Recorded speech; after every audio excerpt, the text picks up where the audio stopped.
अद्भुत कहानी में आपका स्वागत है। अगर आपने इस चैनल को सब्सक्राइब नहीं किया है तो सब्सक्राइब कर लें, साथ ही लाइक और कमेंट्स करना ना भूलें। श्री गरुड़ महापुराण 12वां अध्याय।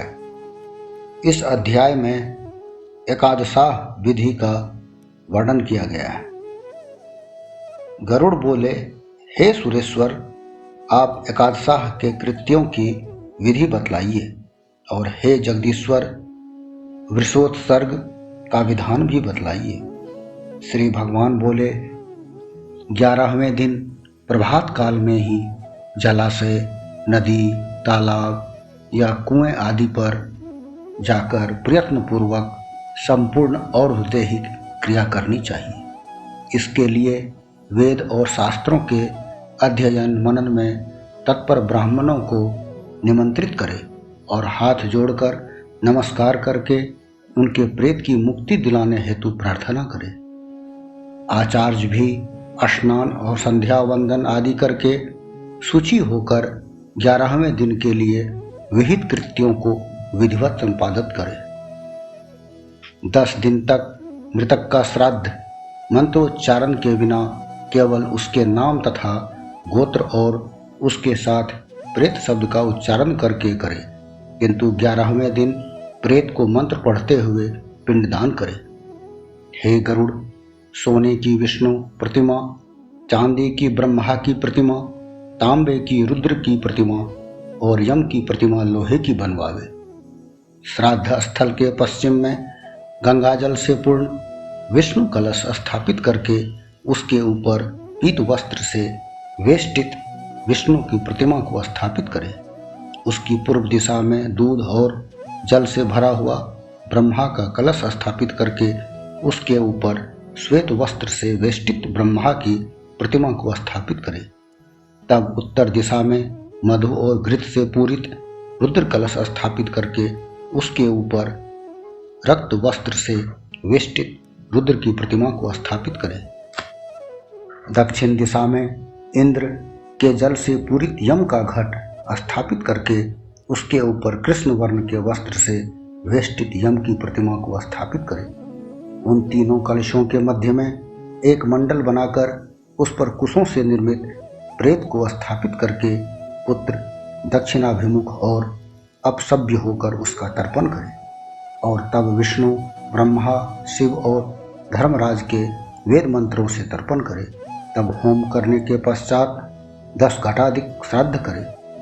तदंतर पितरों को तारने के लिए गोदान दे, और गोदान के समय वह कहे कि हे माधव, मेरे द्वारा प्रदत्त इस गौ के दान से आप प्रसन्न हो गए।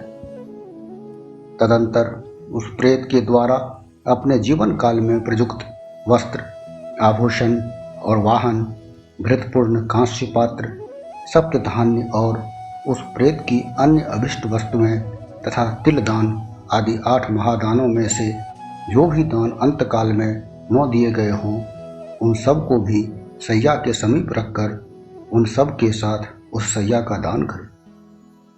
सैया दान के पूर्व प्रतिगृहिता ब्राह्मण के चरण प्रक्षालित करके वस्त्रादि से उसकी पूजा करे, और तब मोदक, पूड़ी, पुआ आदि पकवान और दूध देकर भोजन करावे।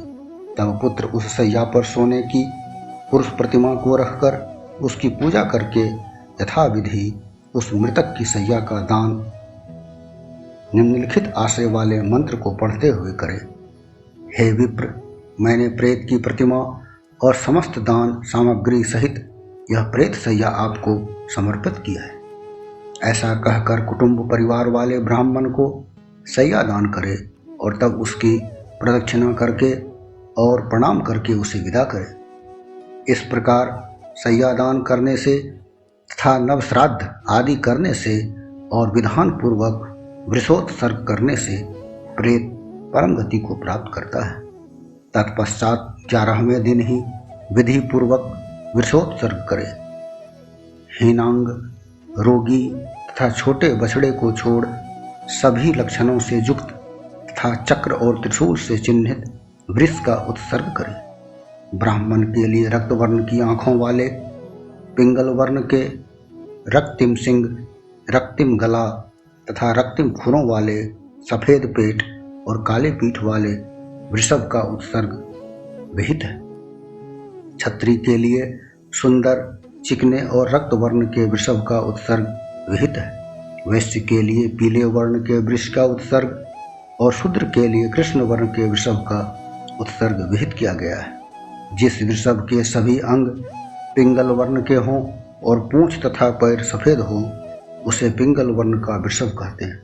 वह पितरों की प्रसन्नता को बढ़ाता है। जिस वृषभ के पैर, मुख और पूंछ सफेद हों और शेष पूरा शरीर लाख के समान वर्ण का हो, उसे नील वृष कहा जाता है। जो वृषभ रक्त वर्ण का हो और उसका मुख एवं पूंछ पांडु वर्ण की हों तथा खुर और सिंग पिंगल वर्ण के हों, उसको रक्त नील वृषभ कहा जाता है। जिस वृषभ के समस्त अंग एक समान वर्ण के हों तथा पूंछ और खुर पिंग वर्ण के हों, उसे नील पिंग वृषभ कहते हैं और वह पितरों का उद्धार करने वाला होता है। जो वृषभ कबूतर के समान वर्ण का हो और उसके ललाट में तिलक की सी आकृति बनी हो, उस सर्वांग सुंदर वृषभ को बभ्रू नील वृषभ कहते हैं। जिस वृषभ का समस्त शरीर नील वर्ण का हो और 2 आंखें रक्त वर्ण की हो, उसको महानील वृषभ कहते हैं। इस प्रकार नील वृषभ 5 प्रकार का होता है। उत्सर्ग किए गए वृषभ को अवश्य मुक्त कर देना चाहिए। वह घर में रखने योग्य नहीं होता। उसी के विषय में लोक में पुरातन काल से ही यह गाथा प्रचलित रही है। मनुष्य को बहुत से पुत्रों के जन्म की कामना करनी चाहिए, ताकि उनमें से कोई तो गया जा सके या गौरी कन्या का विवाह करे या नील वृष का उत्सर्ग करे। उसी को पुत्र मानना चाहिए जो वृषोत्सर्ग करे और जो गया में जाकर श्राद्ध करे। इससे भिन्न अर्थात ऐसा न करने वाला पुत्र तो विष्ठा के समान है।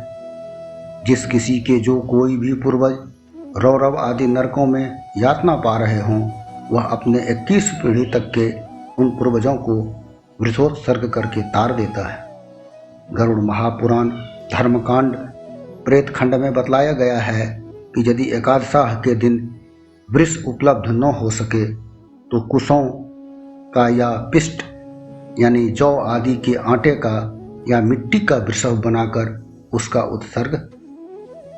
स्वर्ग में गए हुए पितर भी वृषोत्सर्ग की कामना करते हैं। वे यह आशा करते हैं कि हमारे वंश में उत्पन्न कोई पुत्र तो वृषोत्सर्ग करेगा। उसके द्वारा किए गए वृषोत्सर्ग से हम सब परम गति को प्राप्त करेंगे। सभी प्रकार के यज्ञों में श्रेष्ठ वृषोत्सर्ग रूपी यज्ञ ही हमको मुक्ति प्रदान करता है। अतः पितरों की मुक्ति हेतु वृषोत्सर्ग रूपी यज्ञ करें। इसके संपूर्ण कृत्य शास्त्रोक्त विधान के अनुसार करे। वृषोत्सर्ग करने वाला पुरुष शास्त्रीय विधान के अनुसार ग्रहों का स्थापन और प्रत्येक ग्रह का पूजन वो तत्त ग्रह के मंत्र से होम करके वृष अर्थात बछिया का पूजन करे।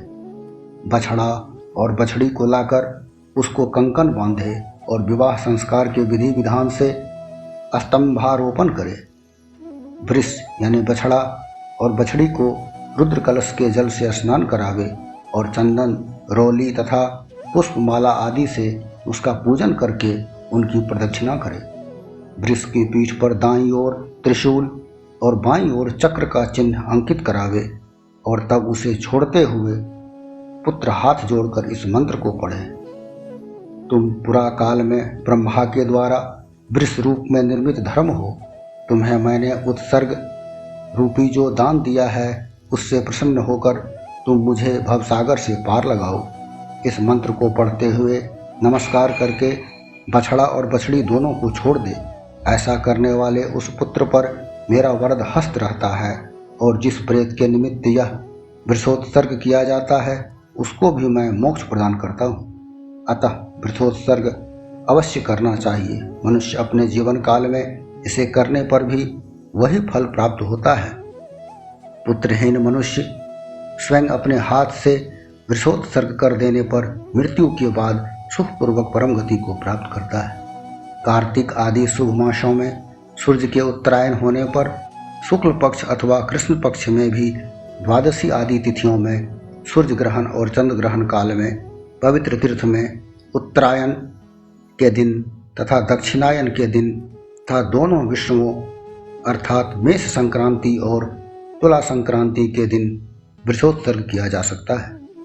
शुभ लग्न और शुभ मुहूर्त में शुचि स्थान में समाहित चित्त होकर विधि विधान के वेत्ता और शुभ लक्षणों से युक्त ब्राह्मण को बुलाकर जप, होम तथा दान से अपनी देह को पवित्र करके पहले कही गई विधि के अनुसार ही ग्रह स्थापन, पूजन और ग्रह होम आदि सकल कृत्यों को करे। तब सालग्राम को स्थापित करके वैष्णु श्राद्ध करे। तदंतर अपना श्राद्ध करे और तब ब्राह्मणों को दान दे। हे गरुड़, पुत्र वाला अथवा पुत्रहीन जो भी व्यक्ति इस प्रकार वृषोत्सर्ग विषयक सभी कृत्य करता है, उसको वृषोत्सर्ग करने से सभी काम्य फल प्राप्त होते हैं। अग्निहोत्रादि विविध यज्ञों से और विविध दानों से भी मनुष्य वैसी सद्गति नहीं प्राप्त कर सकता जैसी कि वृषोत्सर्ग से प्राप्त कर सकता है। बाल्यावस्था 3 वर्ष तक, कुमारावस्था 3 से 5 तक, पौगंडावस्था 5 से 10 वर्ष तक तथा किशोरावस्था, युवा अवस्था और वृद्धावस्था में जो पाप किया गया हो वह सब वृषोत्सर्ग करने से नष्ट हो जाता है। मित्रद्रोही, कृतघ्न, सुरापान करने वाला, गुरुपत्नीगामी, ब्रह्म हत्या करने वाला और सोना चुराने वाला भी वृषोत्सर्ग करने से पाप मुक्त हो जाता है। अतः समग्र प्रयत्न करके वृषोत्सर्ग रूपी यज्ञ करना चाहिए। हे गरुड़, वृषोत्सर्ग के समान पुण्य कर्म तीनों लोकों में अन्य कुछ भी नहीं। पति और पुत्र वाली नारी यदि उन दोनों से पहले मर जाए तो उसके लिए वृषोत्सर्ग न करे, किंतु उसके निमित्त दूध देने वाली गौ का दान करे। हे गरुड़, जो कोई भी वृषोत्सर्ग के वृष यानी सांड को उसके कंधे में जुआ रखकर खेत जोतने या उसकी पीठ पर सवारी या भार को लादकर उसे ढोने के काम में लाता है, वह प्रलय पर्यंत घोर नरक में पड़ा रहता है। जो निर्दयी मनुष्य उस वृषभ को मुट्ठी से या लाठी से मारता है, वह 1 कल्प पर्यंत यम यातना भोगता है। इस प्रकार वृषोत्सर्ग करके मृतक के लिए स्वपिंडीकरण के पूर्व षोडशत्रय श्राद्धों को संपन्न करे। अब मैं तुम्हें उन श्राद्धों के विषय में बतलाता हूँ। मृतक का प्रथम पिंडदान मृत्यु के स्थान में, दूसरा उसे द्वार पर रखे जाने पर, तीसरा श्मशान के अर्धमार्ग में पहुँचने पर, चौथा चिता में और 5वां शव के हाथ में तथा 6वां अस्थि संचय करने पर दिया जाता है। और मृत्यु के प्रथम दिन से लेकर 10वें दिन तक प्रतिदिन एक क्रम से 10 पिंड दिए जाते हैं। इस 16 श्राद्धों को प्रथम षोडश या मलिन षोडशी कहा जाता है। अब तुम्हें दूसरे षोडश श्राद्धों के विषय में बतलाता हूँ, जिन्हें मध्य षोडशी कहा जाता है। मध्य षोडशी के 16 श्राद्धों में प्रथम पिंड भगवान विष्णु को, दूसरा शिव को और तीसरा सपरिवार यम को प्रदान करें। चौथा पिंड सोम को, 5वां हव्यवाट अग्नि को, 6वां पिंड कव्यवाट यानी अग्नि को तथा 7वां पिंड काल को प्रदान करें। 8वां पिंड रुद्र को, 9वां पुरुष तत्पुरुष को, 10वां प्रेत को और 11वां पिंड विष्णु को प्रदान करें। 12वां पिंड ब्रह्मा को, 13वां पिंड विष्णु को, 14वां शिव को और 15वां पिंड यम को प्रदान करें। 16वां पिंड तत्पुरुष को प्रदान करें। तत्वज्ञानी विद्वानों ने इन 16 श्राद्धों को मध्य षोडशी कहा है। तब 1 वर्ष तक प्रतिमास छाया तिथि को किए जाने वाले 12 श्राद्ध, 1 पाक्षिक श्राद्ध, 1 त्रैपाक्षिक श्राद्ध, 1 न्यून षाण्मासिक श्राद्ध तथा 1 न्यूनाब्दिक श्राद्ध करे। यह मैंने तुम्हें उत्तम षोडशी संज्ञक 16 श्राद्धों के विषय में बतलाया। हे गरुड़, चरु को पकाकर उससे इस सभी श्राद्धों को 11वें दिन भी कर सकता है। जिस मृतक के लिए प्रेतत्व से मुक्ति दिलाने वाले ये 48 श्राद्ध विधि विधान पूर्वक कर दिए जाते हैं, वह पितरों की पंक्ति में आने का अधिकारी हो जाता है। अतः प्रेत को पितरों की पंक्ति में प्रवेश दिलाने के लिए षोडशत्रयी को अवश्य करे। जिसके ये श्राद्ध नहीं हो पाते वह सदा के लिए प्रेत ही रह जाता है। जब तक खोडस्त्रयी में गिनाए गए श्राद्ध नहीं कर दिए जाते, तब तक प्रेत को अपने या पराये किसी के द्वारा प्रदत्त कोई भी द्रव्य प्राप्त नहीं हो पाता। अतः पुत्र विधि पूर्वक खोडस्त्रय संज्ञक श्राद्धों को अवश्य करे। पत्नी भी यदि अपने मृत पति के उक्त खोडस्त्रय श्राद्धों को करती है तो वह अनंत श्रेय को प्राप्त करती है। जो नारी अपने मृत पति की और्ध्वदेहिक क्रिया, छया श्राद्ध तथा पाक्षिक श्राद्ध करती है, उसी को मैं सती कहता हूँ। वही नारी पतिव्रता है जो पति की और्ध्वदेहिक क्रिया और अन्य श्राद्ध रूपी उपकार के लिए जीवित रहती है। उसी का जीवन सफल है जो अपने मृत पति की भी सेवा श्राद्ध दान करके करती है। यदि कोई मनुष्य प्रमादवश अग्नि से जल करके या जल में डूब करके मर जाए तो उसके दशहादि सभी संस्कारों और सभी श्राद्धों को यथाविधि करे। यदि कोई मनुष्य प्रमादवश या इच्छापूर्वक सर्प के काटने से मर जाए तो 1 वर्ष पर्यंत प्रत्येक मास की दोनों पक्षों को नाग पंचमियों को नाग की पूजा करे। भूमि पर चावल के या गेहूं के आटे से फणयुक्त सर्प की आकृति बनावे और श्वेत पुष्पों, सुगंधित द्रव्यों और चंदन से उसकी पूजा करे। उसे धूप और दीप दिखाकर उसके ऊपर चावल और तिलों को चढ़ावे तथा कच्चे आटे का नैवेद्य एवं दूध अर्पित करे। अपनी आर्थिक क्षमता के अनुसार सोने के नाग तथा गौ का दान ब्राह्मण को दे और तब हाथ जोड़कर नागराज प्रसन्न होवें ऐसा कहे। तदंतर ऐसे मृतकों के लिए नारायण बलि की क्रिया करे। ऐसा करने से वे सर्पदंश से मृत मनुष्य सभी पापों से मुक्त होकर स्वर्ग को प्राप्त करते हैं। इस प्रकार सारी क्रिया करके 1 वर्ष तक अन्न और जल से युक्त घट प्रदान करे अथवा पूरे वर्ष पर्यंत क्रमशः जलयुक्त पिंड प्रदान करे। इस प्रकार एकादशाह के कृत्यों को करके स्वपिंडीकरण करे तथा सूतक निवृत्त हो जाने पर शय्यादान और पददान करे।